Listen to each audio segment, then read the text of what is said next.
behind the splendor of the Taj Mahal and the excitement of Bollywood, there is a reality that is rarely heard by the outside world.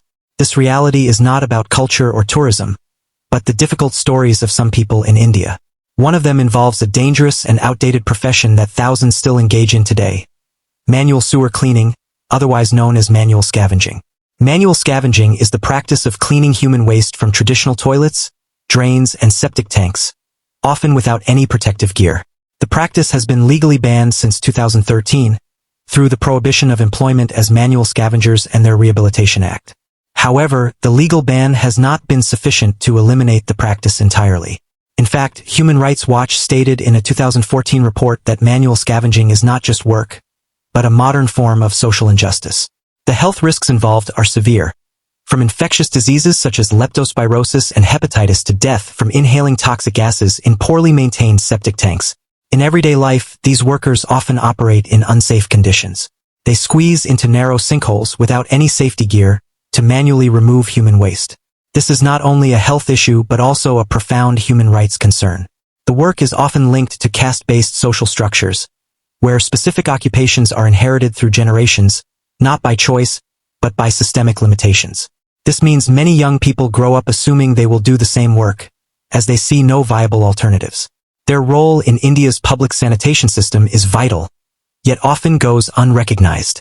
For instance, train stations across India, which serve more than 23 million passengers daily, are partly maintained through such labor.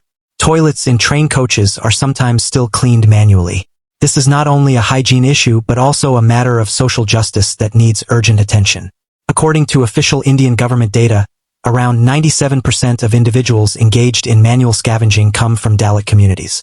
Of the total recorded, more than 42,000 are from scheduled castes, and the remainder are from other historically marginalized groups. This issue goes beyond employment; it reflects systemic social exclusion. In addition to manual scavenging, India continues to grapple with the issue of forced labor, known as bonded labor. In many rural regions, economically vulnerable families find themselves working indefinitely to repay small debts. They often live in isolated compounds with restricted freedom, and their younger family members may grow up in the same cycle without meaningful alternatives. Although India enacted the Bonded Labor System Abolition Act in 1976, the practice remains widespread, especially in agriculture and the mining sector. Many are employed informally and are paid wages that fall far below the legal minimum.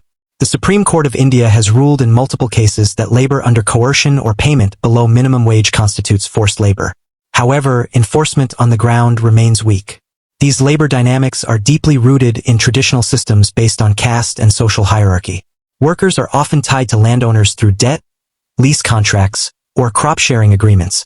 In such situations, their freedom to leave or seek alternative work is severely limited. A survey conducted by the Deccan Development Society in Andhra Pradesh found more than 1,300 individuals, including young people, living in conditions consistent with bonded labor in just 55 villages. This form of exploitation arises from a complex mix of poverty, social inequality, and inadequate legal protections. Another documented case occurred in a district near Gurgaon, Haryana, where 29 individuals, including younger workers, were found working under harsh conditions in a stone quarry. They were lured with promises of good wages but were instead paid only in basic food rations.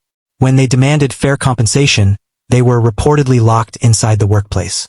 Activists from Bandhwa Mukti Morcha have repeatedly advocated for the complete eradication of bonded labor in India, calling it one of the most extreme forms of social breakdown. However, since those responsible are often influential at the local level, authorities are sometimes reluctant to intervene. What is the long-term solution? Many local and international NGOs have called for upskilling and rehabilitation of manual scavengers and those in bonded labor. They also advocate for access to education for their children. But these initiatives require consistent support from the central government and systemic social change to be effective. Meanwhile, in the midst of India's busy streets, we often see young individuals at intersections, selling flowers, tissues, or asking for assistance. While this may appear common, the reality behind it is far more complicated. The situation of vulnerable youth involved in informal street work is not a new issue. A report from the National Human Rights Commission of India notes that thousands of young individuals go missing each year, and some may end up in exploitative urban networks. Children from economically disadvantaged families or remote areas are sometimes approached with promises of work or a better life, only to be drawn into organized begging operations. They are often trained to act in ways that evoke sympathy and may be stationed at strategic locations to attract donations. According to investigations by Save the Children India and Bachpan Bachao Andolan, two organizations focused on child protection, many of these youth working on the streets are under the control of unrelated adults. These youth are often managed remotely, and most of the money they collect does not go to them directly. There are also cases where some of them do not return to their homes for long periods, either because they do not know the way or because they are being manipulated or misled. However, it is important to recognize that not all youth in street situations are part of such networks. Some are from low-income households and are trying to support their families. Generalizing their circumstances could contribute to further stigmatization. The Indian government has programs like the Integrated Child Protection Scheme, ICPS, which works to rescue and reintegrate youth into safer environments. A unique event also took place in 2021 in India. That year, the world witnessed a devastating wave of COVID-19 that severely impacted the country.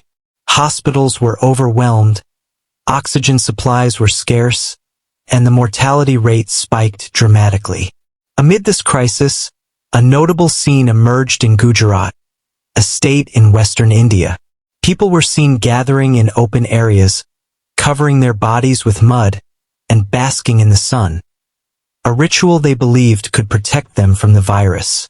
The practice gained media attention and was covered by international outlets like the BBC and Reuters. Participants believed that the clay contained healing minerals that could enhance immunity and absorb bodily toxins. After covering themselves in mud, they would sunbathe, hoping for added protection. However, health experts and medical researchers cautioned that there was no scientific evidence supporting mud baths as a preventive or curative measure for COVID-19. Reports from Al Jazeera and other sources warned that such practices could pose health risks due to potential bacteria or contaminants in the soil, especially without proper hygiene.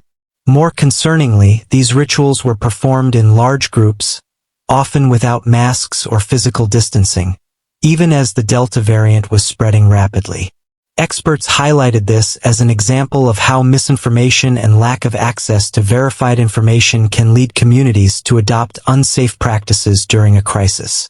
This narrative is not intended to single out any country, but to open dialogue on how long-standing social issues can persist, even amid progress and modernization, especially when basic human rights such as health, safety, and dignity are not equitably upheld.